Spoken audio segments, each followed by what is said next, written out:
Imagine being told that the future of food lies in gleaming bug farms, high-tech facilities raising crickets in climate-controlled environments, promising to save the planet one insect at a time. It sounds innovative and eco-friendly, but is it really the solution we need? What if the key to sustainable food production isn't in flashy new ideas, but in the time-tested practices of raising livestock and dairy? Let's take a closer look at the environmental myths surrounding bug farming and why livestock might actually hold the answer to a truly sustainable future. Bug farming is often marketed as an eco-friendly miracle. Advocates claim that insects require fewer resources, grow faster, and produce less waste than traditional livestock, like cows and chickens. But here's the catch. Farming insects at scale presents hidden challenges. Most insects thrive in warm, humid environments, meaning bug farms depend on energy-intensive climate-controlled facilities. This reliance on constant heating and humidity regulation reduces many of the environmental benefits often touted by proponents. In contrast, livestock like cows and sheep can graze freely on open pastures, thriving in natural conditions without requiring specialized equipment or energy consumption. While bug farming may use less land, its significant energy footprint raises serious questions about its overall efficiency. Another common critique of livestock farming is the land it requires, with claims that grazing animals take up too much space. But this argument oversimplifies the role livestock play in ecosystems. Livestock often occupy land unsuitable for growing crops, such as rangelands, grasslands, and hillsides. By grazing, these animals stimulate plant growth, naturally fertilize the soil with their manure, and prevent overgrowth that could harm biodiversity. In this way, livestock actually enhance the productivity of land that might otherwise remain idle. Bug farms, on the other hand, often require land that could be used for other purposes, reducing their overall efficiency when viewed on a broader environmental scale. Water use is another key argument made in favor of bug farming, with claims that insects use far less water than livestock. While this is partially true, it's also misleading. Livestock don't consume water in the way crops do. Much of the water they drink is returned to the ecosystem through natural processes like urination, which nourishes the soil and plants. Additionally, much of the water used in livestock farming comes from rainfall on grazing pastures, part of a renewable and natural cycle. Bug farms, in contrast, often require fresh water to sustain the insects and their feed.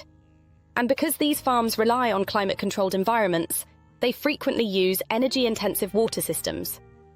The idea that livestock wastewater ignores the fact that this water is part of a closed-loop system that benefits the surrounding ecosystem. When discussing environmental impacts, critics of livestock farming often focus on greenhouse gas emissions, particularly methane from cows. While these emissions are a real concern, the conversation often overlooks livestock's potential to mitigate climate change through carbon sequestration. Properly managed grazing systems, such as rotational grazing, encourage the growth of deep-rooted grasses that capture and store carbon in the soil. These practices turn grasslands into powerful carbon sinks, helping to offset methane emissions. Bug farms, however, lack this ability. Their reliance on energy-intensive infrastructure can result in a higher carbon footprint, particularly if the energy comes from non-renewable sources. With sustainable management, livestock can be part of the solution rather than a problem in the fight against climate change. A common misconception is that livestock farming is inherently damaging or unnatural. In reality, livestock have been integral to ecosystems for centuries.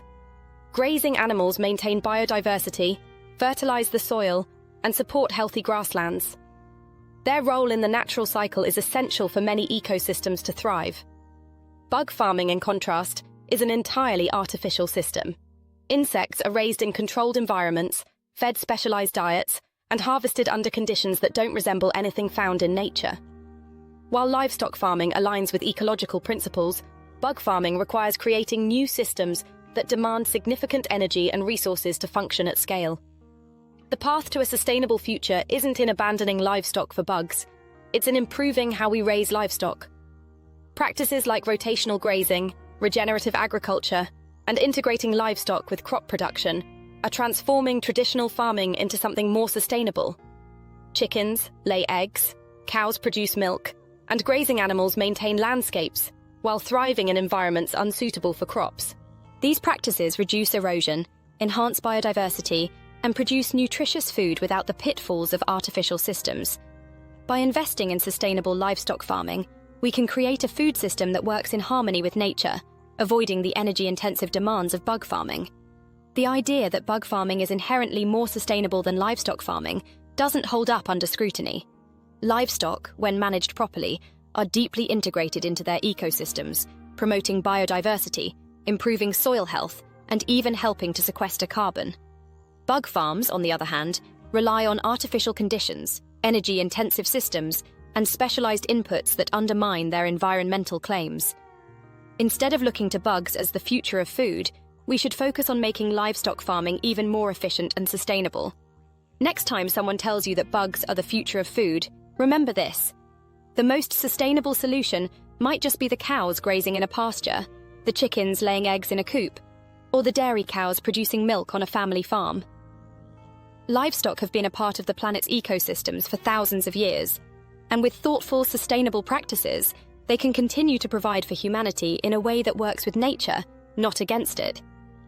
Let's prioritize solutions we already have and ensure that sustainability remains rooted in practices that truly benefit the planet.